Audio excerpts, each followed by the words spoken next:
Mbuta na bayaya ya ntimanti. Ntimanti veut dire comme dans d'autres là, au bangi napa. Donc bandeko ya Afrique centrale, yenge na bino, yenge la simplement shalom na bino, kimia na bino, salam et tous on se bien. On a souhaité bino tout ce qui est bon. Donc les autres se décidé d'abord avant tout on s'est présenté comme on a benga mavinga et pour la Congo, il faut toujours ajouter que donc maman a un clan, il y a qu'un vemba lukeni tant que papa n'a clan qui wanga, c'est pourquoi on a dit moi vemba wanga. Donc les autres se décidé de présenter bino concept ya nemona semi ou ya ntimanti pour mingi to ntimanti et toujours bara toujours te c'est quoi longue il y a une idée à kopanza ki mbambala ce n'est pas kopanza yango pour afin de disparaître dans le monde non mais pour la remplacer yango par eloko moko ya motuya ou ko benga ma ntimanti et l'idée projet je pesama ko banda ko zana biso ba indo na ekipata tango Egypte et ko ina masumu ba o ba telemesara Egypte et éliminer le monde, on va se décider qu'il ne faut pas continuer l'expérience. Mais l'expérience, c'est vrai que vous avez na cœur et Afrique. Et l'expérience, il y a donc cœur et Afrique, il y a maintenant, il faut de la Yango Mobimba. Et ça a un seul état. Il y a un Bengi Timanti. Donc, concept, il y a un Mukanda Oyo. Mukanda Oto Bengi, nous avons ça construire la Confédération de l'Afrique centrale. Dans la 4 awa, appelé ça Makanisi. L'idée n'est pas pour aboutir à un seul peuple d'Afrique centrale, un seul État, où vous avez l'une des grandes puissances dans le temps où vous avez. Alors, Bossamani, il y a des sur la Katantimanti, et vous avez un niveau, il y a le Romitano. Le Romitano, mouvement où vous avez ça, il y a une sur la Katantimanti. Nous avons la défense extérieure commune, nous avons la monnaie commune, politique commune, il y a environnement et puis politique, il y a culture. Et puis, ma camonnion, c'est que tu aboutir dans la banque moko, parce que évidemment, nous avons la monnaie moko, et monnaie en gros, selon le concept d'abord, c'est la monnaie moko d'ailleurs, c'est la monnaie moko continentale. Donc, au niveau de Afrique Mobimba. Afrique Mobimba. Et puis sur l'antimanti est une partie Afrique. Donc faire de partie, il y a monnaie wanapé. Nous avons quelques tableaux qui représentent Bino. Et dans le tableau, on a Bosso et Zali Afrique selon vision de Congo. Donc Afrique subdivisée selon un grand groupe culturel et Zouamine Afrique. Donc, c'est un concept de Congo. Pour aboutir aux États-Unis d'Afrique, il faut que les États-Unis d'Afrique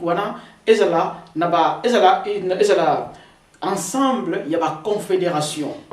Il y a une confédération, ensemble, il y a un grand groupe culturel aux Afrique.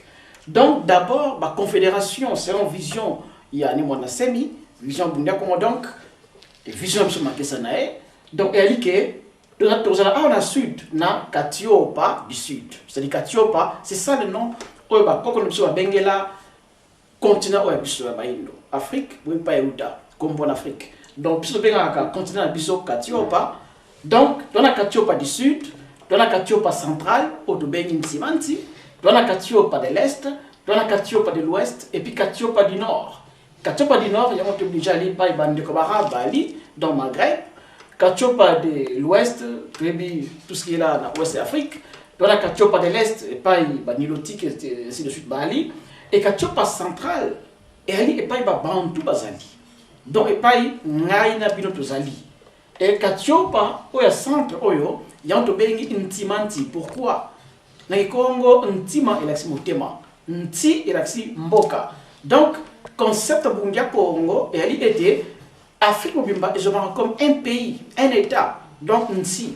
Tandis que le centre, il y a Katiopa, le centre, il y a pays, il y a un Bengi Ntima, puisque dans le moto, on considère un peu Motema comme étant le centre. Donc il y a un partie centrale, il y a Afrique, donc partie centrale, il y a Katio Paquet, Ntimanti, donc le cœur du pays, le cœur de l'État, le cœur de l'Afrique. Donc c'est ça. Donc le Oyo, c'est Katio pas ici du 2, ou bien de l'Est, ou bien de l'Ouest, ou bien du Nord. Non, c'est Katio pas du centre. Parce que souffle wana il y a mais ça Afrique na concept oyo et puis ça met la biso banti manti donc biso ba katiopa le centre. Alors yango toko changer tableau oyo pour la le temps tableau oyo il na concept il y a ntimanti maton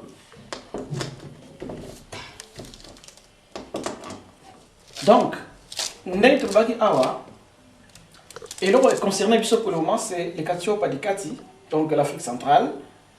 Et tu vois que les États-Unis d'Afrique, ils ont constitué 5 confédérations et que la confédération est composée des États-Unis d'Afrique, c'est un concept de mon semi.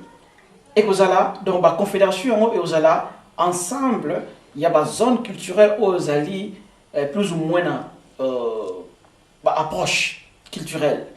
Donc, biso en Afrique, Bantou, tu as une approche culturelle, un monde ali du point de vue mentalité un peu différent dans un Maghreb, ou bien un de l'Afrique de l'Ouest, ou bien de l'Est. Donc, bien qu'il y a une différence culturelle entre biso dans la carte Afrique centrale, mais différence entre biso et du banda Afrique centrale est encore makasi. C'est pourquoi tout ça, étant Bantou, surtout dans l'Afrique centrale, tu as une approche culturelle. Et alors, nous avons constitué ce qu'on appelle le cœur de l'Afrique, donc l'Intimanti. Donc, nous avons reconstitué l'Intimanti et elle a 3 grandes cultures au sein de l'Afrique centrale. Tout ça a donc la fédération ya Ubangi. Et pas Bandeko Bangala Bazali, Bandeko Bamongo, ainsi de suite. Bana Katuana, Bangwandi, Bana Katuana. Donc, Banda une partie au sein de la RDC Nabiso et l'équipe de la Centrafrique. Et na Gabon kuna une partie à Gabon likolo na yango et puis Cameroun donc partie wana tout ça na bandeko ya bantu au basa plus ou moins na approche culturelle moko très makasi donc c'est la ligne de fédération où est composée Ntimanti donc fédération Ubangi et puis après tout ça la fédération il y a Lualaba la fédération de Lualaba tout ça na bandeko ba Kivu donc ba côté ya l'Est. Donc, pour le moment, awa, bandeko mingi ko balobaka Swahili. Donc, le banda na Kivu kuna, Okititi, na Katanga, na Kasai, tout ça, bandeko tout wana ko baza pour le moment baza na parler comme Swahili. Donc, même les petits sont là. Na Katiwana, bamba recomposer autre benga fédération ya Lualaba. Puisque vision na bango na monde est plus ou moins ndenge moko par rapport par exemple na bandeko ya Ubangi. Donc, deuxième fédération, autres allons Katia, Ntimanti, Yangona, et fédération, Yalolaba. Aux allez composer au dans Kivu, dans la Kasai, dans la Katanga, et puis une partie de la Zambie et l'Oroyo. Donc, une partie à Zambie, et c'est la Kati, puisqu'elle est habitée par Babantou, et c'est la Kati, la fédération Yalolaba. Et troisième fédération, pour faire partie, il y a Ntimanti, et évidemment, fédération Yakorodento est là. Donc, Bakongo. Et Bakongo, tu as vu que Banda, au fait, na histoire correctement n'engezali, Bakongo Banda, na rivière, Kunene, na sud ya Gabon, pardon, na sud ya Angola. Ti, na rivière Ogwe, na Gabon. Parce que parti où la nyonso, comme donc rivière Kunene, na sud ya Gabon, na sud ya Angola, ti la rivière Ogwe, na Gabon, et puis comme océan Kalunga, ou bien océan Atlantique, ti, côté lac Mandombe, c'est vers rivière Kasai, partie tourne et les zones culturelles Congo parce que yango est la royaume du Congo et partie wana bangono surtout bana le parler officiel et qui Congo. Donc troisième zone culturelle il y a Afrique centrale yango wana pas tout ça na ba état au jana kati ya Coordonto là on a état ya Mamba ya Kubangu ya Kwimba et puis ya Congo. Donc voilà bah 3 grandes zones culturelles il y a Afrique centrale. Alors, bandeko, na cadre ya confédération ya Ntimanti, dans le cadre ya politique ya l'istama au Sénégal et ça la bichara Ntimanti, par exemple na politique ya défense extérieure commune. Qu'est-ce que cela veut dire? Tant ba état o ekotelema, ba fédération o ekotelema, tant que panzaki mbambala wana oyo ba imposer biso na Berlin et pas impérialiste, tant que remplacer yango par concept oya biso otoko pona librement yantimanti, to se retrouver alors dans 3 grands états en Afrique centrale. Dans l'état, il y a la fédération, il y a Commandant là, fédération, il y a Lolaba, et puis fédération, il y a Ubangi. Alors, et là on est au Sangisabiso. Puisque culturellement, toi, il est différent. Bah, on va au Congo, bah, on va à Swahili, pour le moment, Swahili, à Lingala, ou bien le Mongo, ou bien Sango. Donc, il faut qu'il y ait autonomie à chaque peuple. Alors, la langue qu'il faut utiliser dans la fédération Oyo, net na Congo, bon, là, il y a une facilité pour tout ça dans la langue Congo, comme dans le sud, dans le nord, comme dans l'est, dans l'ouest, dans la langue Congo. Donc, il n'y a pas de discussion là. La langue officielle, la Codantote là, dans la la politique, la science, la classe, dans la religion, langue de France, habitée par les Français, ça là en français. Donc, il n'y a pas de discussion. Portugal, il y a portugais, ça là portugais. Allemand, donc, il y a allemand, ça là allemand. Angleterre, donc la Grande-Bretagne, c'est anglais, ça là anglais. Donc, bisope awa, sokito longo liko konzama penza. Que tu sois bon somme à solo, et vous n'avez pas de discussion, que tu remplacer la langue coloniale, le français, l'anglais, par le côté de biso. Donc, dans le Congo, et le Congo, autour de ça, là, dans la union surtout, dans la fédération, il y a loi là-bas, ceux qui pensent la Swahili, bien tu nous bien habité, mais il semble que Swahili beaucoup plus parlé dans le point Oyo, bien que Swahili une langue. Lingua franca, donc oya, mélange, mais ceux qui ont servi quand même peuple qui va utiliser pour la communication, ce n'est pas mal. C'est pas africanisé complètement, totalement. Donc, à la Congo, à la Swahili comme langue officielle, et puis la fédération Ubangi, va reprendre soit Lingala, ou bien le Mongo, ou bien Sango, selon choix, il y a Bandeko, il y a Ubangi. Alors, dans la politique Nabiso, il y a défense extérieur et vous allez comment il faut que na kati na biso awa parce que ton capitaine na biso quelque part na centre donc quelque part na Kananga na centre yantimante na Kananga il faut que tous na état généraux ça c'est le concept de mon semi tous na au commandement yantimanti ou vous allez dirigé par les généraux il y a ba fédération na biso donc va déléguer quelques généraux. Donc, na Ubangi, va déléguer quelques généraux, na Congo va déléguer quelques généraux, et puis dans là quelques généraux, on va former maintenant commandement, c'est-à-dire, on va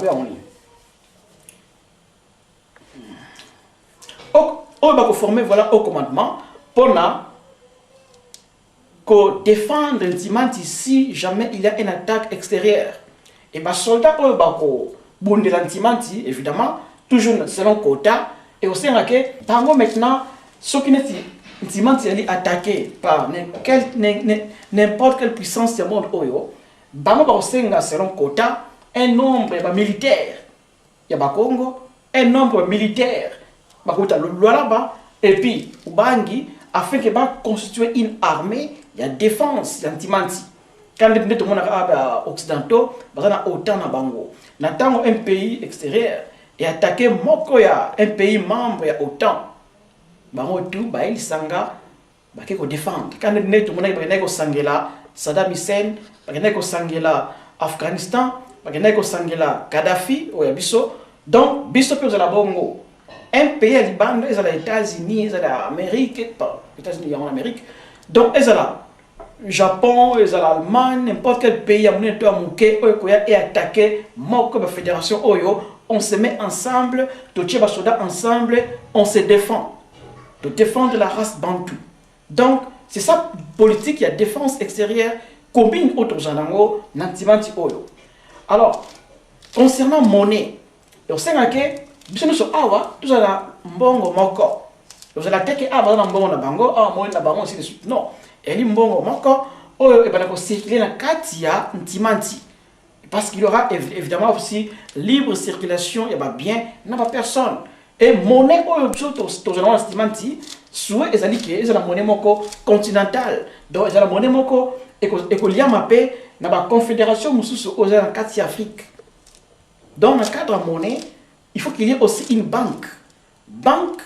Une banque continentale africaine. Et pas maintenant, la confédération ou bien la fédération, et ben, un certain pourcentage, et un certain pourcentage. La banque wana, pour lancer la banque wana, et soutenir les investisseurs, puis ma commande et développer en boka. La politique, il y a environnement par exemple. Devoir na biso l'antimant aux la coopération entre ba Congo, ba Lualaba, ba Ubangi, dans le sens que gouvernement central, parce que présidence d'abord, il faut pour diriger en gros. C'est-à-dire, la fédération, chacun a un président. Il y aura un président au Ubangi, un président à Lualaba, un président à Korodantotela, ou le roi, je ne sais moi qui. Seulement, il faut qu'à rotation, qu'il y ait aussi un président, il y a confédération. Et président, il va na mandat oyo, il faut out na Congo. Quelques de ceux qui mandat ici, président, il faut out. Oyo le président oya, Lualaba, azur relève pour le mandat moko. Attends aussi, et qu'il y a Ubangi, donc présidence yantimanti et mandat roté. Voilà ce que je veux dire. Présidence yantimanti. Et que vous avez beaucoup de fédération de mon côté, mais que vous avez roté na katia ntimanti. Donc, pour mandat moko boye, président sot autina Ubangi, a régné, a coordonné, ba affaire yantimanti, ce qui mandat sili à longwe, a remplacé par un président. Il y a Kodandote là, a coordonné ma kambu pendant mandat nae, ce que sili a passé présidence na Lualaba, ainsi de suite. C'est comme ça que gouverner yantimanti, c'est-à-dire président c'est toujours roté na ba fédération misatu wana. Alors, na politique et environnement commune, oyo signé tous et vous avez été coordination, c'est-à-dire président ozali ko ozana coordination yantimati na moment wana avec gouvernement oyo ozana pona ko coordonner ma cabinet surtout, il faut pas veiller à ce qu'il y ait développement et environnement simultanément dans toutes les fédérations yantimati. Donc, il faut pas veiller que développement est là, na Ubangi, na Lualaba, et puis na Korodantotela, qui n'est pas un coin, ni à Lualaba, ni à Korodantotela, ni à Ubangi, ou que ça arriéré, ou que tika na ciment, qui n'est pas une voie, ou que ça asphalté, que Prince Zangi, que Batuba, que Bilei par exemple, et le Wakanamboka, ou que Namboka Moussou, pourquoi Prince Macadam et Beba et Babomsara Mote, dans ce cas, ceux qui communent wana, ceux qui état wana sont incapables de communir monsieur Lambongo, pour la Kobongisa Nzela wana, bako senga lisungi na coordination yantimanti. Donc gouvernement fédéral, il y a confédéral, il y a à soutenir qu'il y ait construction, macadamisation, il y a Prince Wan afin que dans tous les coins yantimanti, banantimanti, bantou, bazanabilei koka, bazana bakela koka, donc infrastructure est là dans toutes les fédérations yantimanti. Et coordination comme nous sommes au Salama, au niveau il y a coordination évidemment, il y a présidence, il y a confédération. Alors, dans la politique il y a environnement, il faut par exemple tout éviter qu'il y ait désertification, il y a il y a confédération Oyo. C'est-à-dire coordination confédérale doit veiller à ce que dans tous les 4 points, il y a Ntibanti, partout et si que banzete sous-souté, balo na banzete bazamba ya sika, afin que ma belle sera toujours fertile, bazamba et sala, banyama baza la nécessité de vivre, afin que tout éviter désertification, n'exemple, soit na Kalahari, na sud ou bien na Sahara, na nord. Donc il faut qu'on veille à ce que la rivière Nabiso, il y a toute la confédération de Oyo, et elle est bien protégée, et c'est la malamou, qu'il n'y ait pas d'inondation dans le village Nabiso. Nous sommes coordonnés par le gouvernement central, il y a confédération. Mais entre-temps, chacune de ces fédérations a un gouvernement local. Aux autres traités Makambu, à niveau local. Donc, ce qui a besoin de marcher au niveau local, là maintenant, coordination et la confédération, ils ont relève. Et que Sungawana, et que Chamiso, et que pression, afin que l'État fédéral Oyo ne se mette ça tout et matanzela moko. Tant que mata, bon mon que donc telema ilongo ndenge équipe ata telemaka puisque ça la rappelle confédération, il y a Éthiopie, il y a Nubie et puis il y a Égypte. Et ils ont exactement à l'image où Salamaka di Bosso dans Égypte, Éthiopie, dans Nubie, Salaka ilongo na idée oyo, il y a la toute grande la première puissance du monde oyo. Et par le biais il faut que ça m'appelle en Afrique centrale. Voilà l'idée. Yangoana. Le quota maintenant pour la Kosa est là. Namboka Oyo. D'être le bagage déjà, qui Congo, c'est suite. Donc, il y a une politique culturelle commune. Coordination, il y a Confédération Antimati à veiller à ce qu'il y ait promotion culturelle. Il y a 3 fédérations Oyo. Que mon côté Atikalasima. Que tout le monde a Kennedy Bosso. Donc, tu as vu que la culture, c'est le mode de vie, c'est la religion d'ailleurs. Alors, tu as vu que dans la culture, tu as une relation entre un peuple et un ancêtre. Il y a une façon, il y a un peuple, donc il faut la promotion. Et puis, il faut maintenant que le gouvernement confédéral a veillé à ce que la culture comme il le faut avec Boko Konayango et balana, c'est-à-dire que Boko Konaya Congo et balana na technologie moderne afin de créer et le Sika. On va bien une civilisation, puisqu'en fait la civilisation est un mariage. Il y a culture, il y a un peuple avec technologie moderne, bambarozwa na likolo ou bien na baninga bato. Diela muntu na aku, ndeba bana Congo, maïli bazokona muninga moto. Donc les Japonais basali, les Américains basali, les Allemands basali, et puis surtout on doit recopier. Tant qu'on recopie, on innove encore. Donc balsi à la culture, mais c'est là comme il y a moderne, vous allez adapter la mentalité na biso. Donc il faut que la coordination antimati éveille à ce que on est salama au niveau il y a Congo, au niveau il y a Lualaba, au niveau il y a Ubangi. Donc façon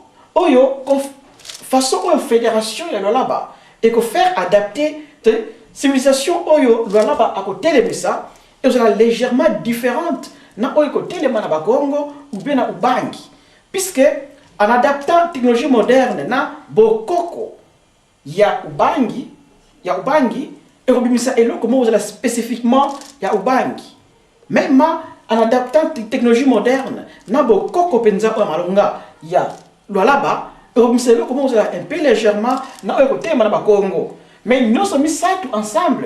Et pour ça que Lualaba est comata technologiquement, Congo est comata technologiquement, Ubangi est comata technologiquement, et ensemble la coopération na biso comme un tout, une force. Pour que dans le monde oyo, moto sakana na biso la sous-souter. Et vous allez sous-souter que non bana posta ba qui ne copier biso quelque part. Sans que batu na vie na biso, ba su ba vient na bango, ba ke ba kiti ba ni ko timo non, ils ont sous-souter. Pour que la force moko, il y a se défendre de façon que ce n'est pas n'importe qui en s'arrête la biso. Tous en arme moko, l'une des plus fortes du monde de façon que racisme autres alliés victimes du monde n'attend oyo et rediminé. Pour comme une force que même ba frère de biso en Amérique, ba comme encore plus fier vous allez moindo puisque na continent mer. Nous avons maintenant un continent. Dans le continent où il y a biso, donc sur le continent, nous avons maintenant un État où vous allez fort, où vous allez défendre Moïndo dans le monde et vous verrez que le racisme est malembe. Donc, moi, je pousse l'idée, il y a makambo au sang sabiso dans Timanti Yangoana. Dans le cas, na moi, la description il y a un État où est composé, par exemple, Ubangi, ou bien Lualaba, ou bien Korodantotela. Il faut changer de folie. So.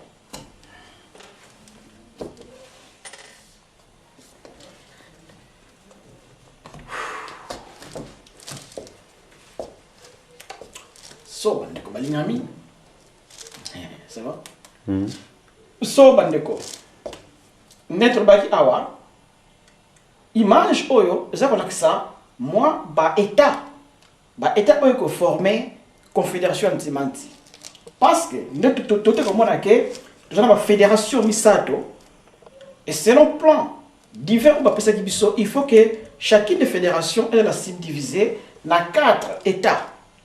Donc, par exemple, tu as une fédération là-bas, on a composé dans l'État de Kivu, dans l'État de Kasai, de Katanga et puis à Zambie. On a donc une région où il y a un grand lac, et puis une partie à sud, et ça et pas Israël l'Obama, au salamela dans la classe, dans la recherche scientifique, dans la il y a vie, il y a bana baindo, il y a bana tatan Zambé à Nobele. Donc il y a la fédération, il y a Ubangi, et pas il y a Bosangani, il y a État, il y a Mongala, État, il y a Mbomu, il y a Sanga, et puis il y a Kangu. Bateau va plus ou moins le même raisonnement, même mentalité. Et pas maintenant Lingala, et ça chez lui. Et pas Lingala que ça la met correctement, ou bien le monde, ou bien Sango. On va regarder Kopona. Et puis ça, ensuite, la fédération, il y a Congo dans tout là. Donc Congo, le vrai Congo, la Congo, c'est ça.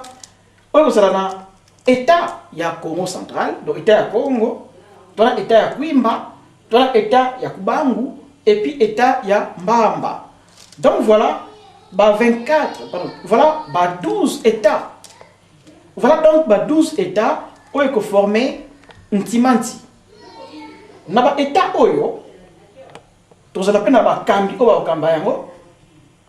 selon le pays nego organisé.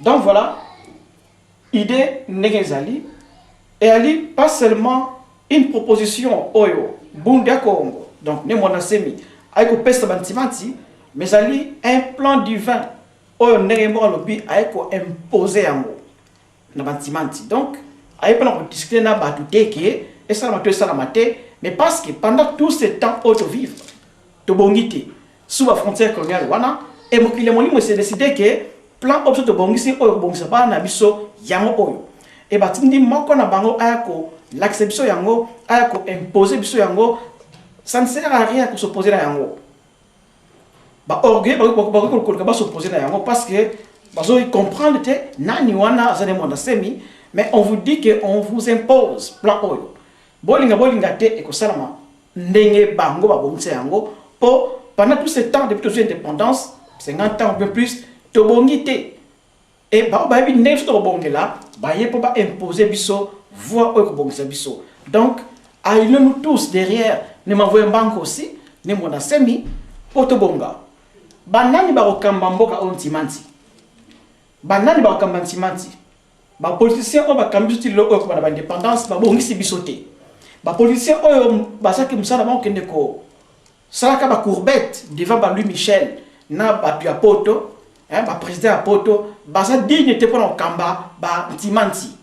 Tu as posé maintenant une nouvelle génération, tu as posé la position, vous allez indépendant, au bali libre, en esprit, on va tenir tête à l'égard des oppresseurs ou à lobby, on va dire non devant l'oppresseur, on va poser la politique pour l'intérêt à peuple et non pour la bango. Donc tu as posé ya bizengité, bakamba biso, tu as posé ya périté, bakamba biso, tu as posé ya zobate, bakamba biso. Tu as posé surtout pas ya batu oba kumba biso to kumisaka ba koko ba paya bakamba biso mais tu as posé batu oba bibo biso tu as posé batu oba ba français milaité ba anglais milaité tu as posé batu oba ba lingala correctement tu as posé batu oba ki Congo correctement batu oba swahili correctement chiluba correctement c'est-à-dire batu oba tangi ba yekoli et baza na fondement ya bokoko oya biso tu as posé batu oba kamba biso bato ba bokoko oya biso bantimanti et non bato oyo ba sala ka lokota oyo peuple a habité donc entre bango na peuple il y a pas de communication pour bango ba croire que pour être pour être valeureux il faut sala le poto mais entre temps peuple ali analphabète à sala le poto té donc vous exclure peuple la politique nationale là na posa politicien o ba sala ba le côté ya mboka pour la se communiquer na peuple là na posa bato ko valoriser ba le côté oya biso lingala ko académiser yango chiluba swahili kikongo afin que na vie na biso to sala kaka ba kota ya biso moko to bakisa awa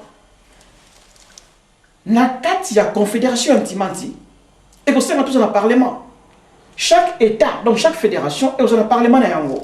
Parce qu'elle est un pays souverain, indépendant. Chaque État, donc chaque fédération, la fédération misatu yantimanti, et que un Parlement na yango, et que une constitution na yango, et que un gouvernement na yango. Mais quand on est le baki que, à part le gouvernement fédéral, et que un État misatu wana, tout ça un gouvernement confédéral, donc une coordination confédérale. Même tout ça un parlement confédéral. Donc à part le parlement fédéral, et pas le Congo, Bangala, Baswahili, Baluba, ainsi de suite, tout ça un parlement confédéral.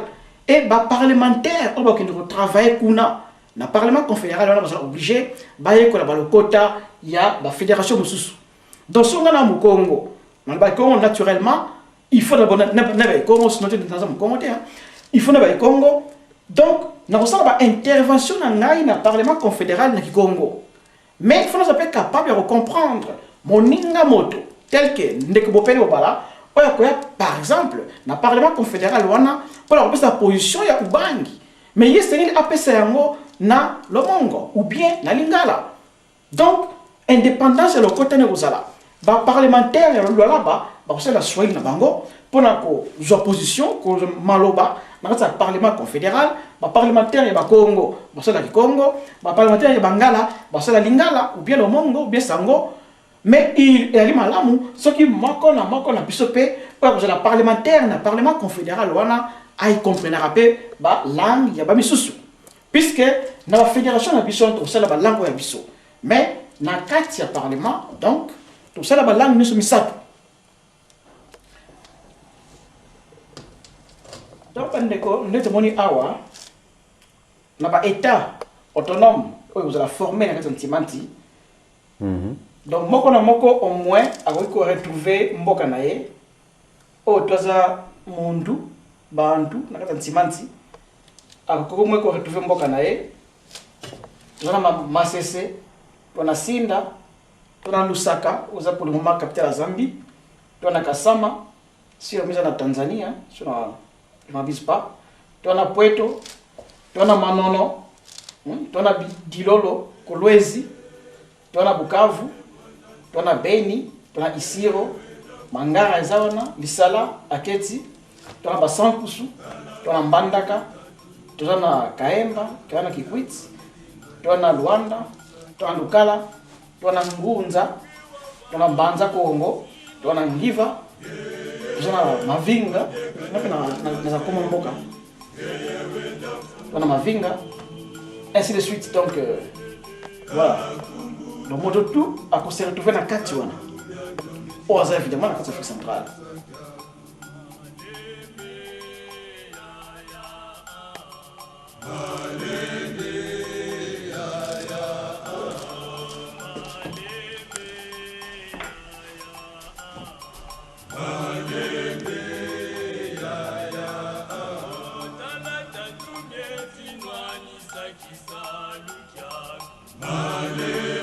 Voilà maintenant le bandeko to suka peut-être wana na mo introduction au pesibino pour présenter bino concept ou élément de semi il y a formation, il y a une confédération Afrique centrale au Bengi Intimanti maintenant na bino ngawa bino benga mavinga.